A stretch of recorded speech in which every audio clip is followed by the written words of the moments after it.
据印度新闻网站最新报道称，在与中国军队的军事对抗中，印度军方与印度果阿造船厂签署了12艘新型巡逻艇的采购合同，其总价值约合889万美元，用以监视班公湖和其他大型水体。果阿造船厂制造的船只将于2021年5月交付。这也与早些时候印度官方媒体的报道不谋而合。此前今日印度电视台曾报道称，印度陆军将很快获得大功率和更大容量的船只来满足中国船只的力量。也就是说，该项计划现在已经得到了具体的落实。关于这12艘新船的说法，印度方面并未给出更加具体的信息，只是用了比较模糊的字眼来概括，称本地建造的坚固船只将具有更好的抗撞击能力，并能够容纳更多的部队。据资料显示，目前印度军队在班公湖上部署的船只大约有17艘，每艘可以容纳10到12名士兵。对于新船的话，印度相关人士预测将容纳25到30人。分析人士指出，印度采购巡逻艇这一行动表明，印度武装部队正在为长期对抗中国做准备，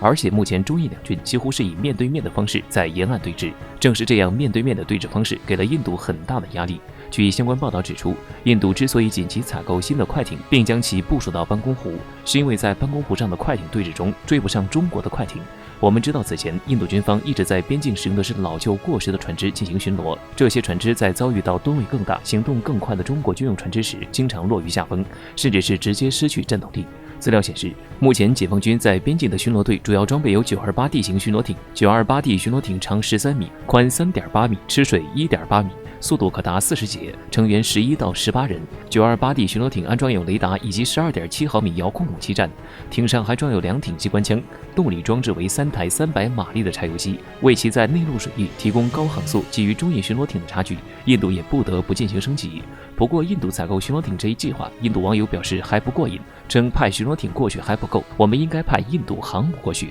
搭载米格29K 舰载机，还要派印度潜艇过去打败中国军队。有趣的是，对此局座张召忠调侃称，看到印度把快艇运到班公湖，我突然想起了蒙古海军，以人少船旧搞副业蒙古海军，那么其真实战斗力可想而知。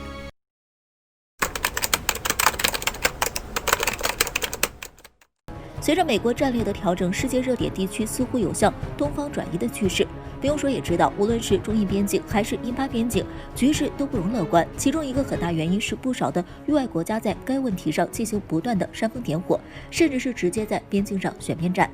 据《欧亚时报》最新报道称，日前以色列驻印度大使罗恩·马尔卡向印度作出军事承诺，表示会坚定不移支持印度，并且为印度提供任何需要的武器装备。甚至还有人表示，这一声明甚至将导致以色列有可能在边境发生冲突之时直接出兵加入印度。一些分析人士指出，可以肯定的一点是，在与巴基斯坦和印度的对峙中，以色列将公开支持印度，这是在不断变化的地缘政治背景下所做出的选择。我们知道，近些年来，印度与以色列的军事合作还是相当紧密的。从2012年开始，印度就一直是以色列武器的最大买家，其也是继俄罗斯和美国之后，印度武器装备的第3大供应商。那么，基于这样的合作关系，以色列是否会像在印巴冲突中支持印度一样，在中印冲突中支持印度呢？但提到中国时，态度变了。报道指出，在被问及是否在中印冲突中向印度提供有关国防装备的任何建议时，以色列驻印度大使罗恩·马尔卡持谨慎态度，称我必须强调，我们没有针对任何其他方面，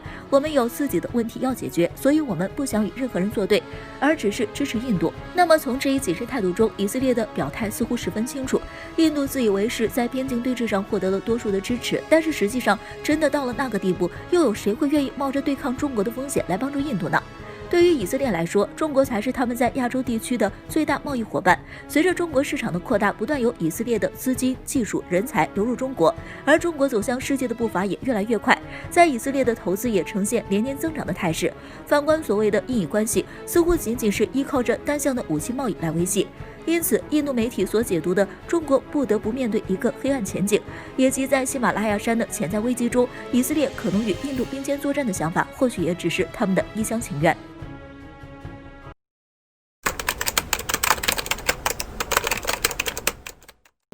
潜艇作为一种既能探测又能打击的水下舰艇，其最大的优点就是拥有神出鬼没的能力。尽管潜艇有着众多优点，但同样它也有一些致命的缺点，那就是一旦潜艇发生紧急事故时，潜艇内的战士究竟怎样才能第一时间到达水面呢？据央视新闻最新报道称，海军军医大学的科研团队成功研制出新型潜艇船员单人脱险装置系统。这标志着我军潜艇员在自救能力上已经跻身于世界先进水准。事实上，此前我国海军曾因没有潜艇脱险装置而发生过重大潜艇事故，因此潜艇单人脱险装置就显得格外重要。目前世界各国海军在发生潜艇事故时，一般采用两种方式，一种是自救脱险，而另一种则是在潜艇内等待救援。第一种方式自救脱险主要采用的是船员快速上浮至水面的方法，这种方法极为考验人体的承压能力、心理承受能力以及寒冷海水等情况，这种自救脱险方式就显得极为的困难。而另外一种救援方式则是外界救援，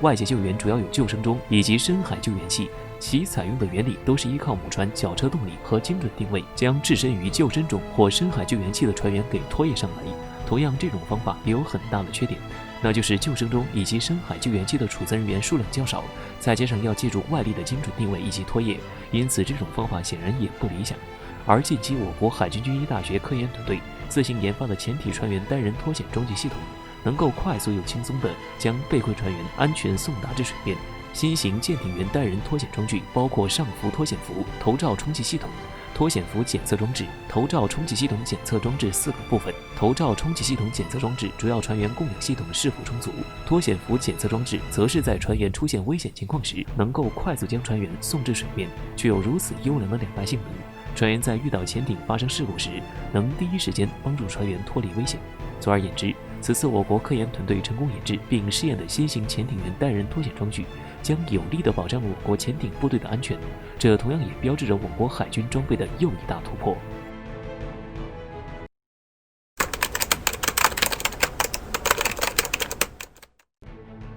根据俄罗斯媒体航空新闻在1月4号的消息显示，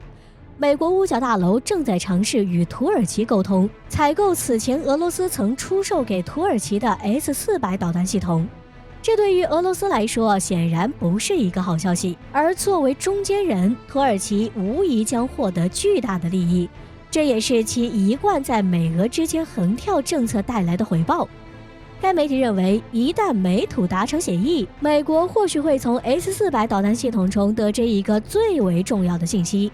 俄罗斯是否有能力对美军的 F-22、F-35产生威胁。S-400导弹系统中配有 96L612 雷达，该雷达的一个主要特点就是可以同时捕获超过100个目标。即使该系统设施被部署在山区，外界有声音认为这种类型的雷达拥有锁定隐形战斗机的能力。虽然这种能力俄罗斯官方从未明确认可，但是至少美军不会抱有侥幸心理。另外，该雷达还有另一个功能，检测巡航导弹。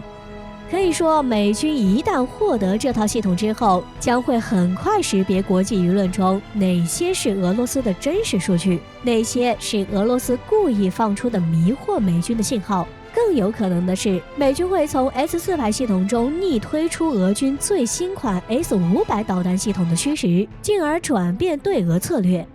可以说，五角大楼和土耳其的这一步，很可能会要了俄罗斯大半条命。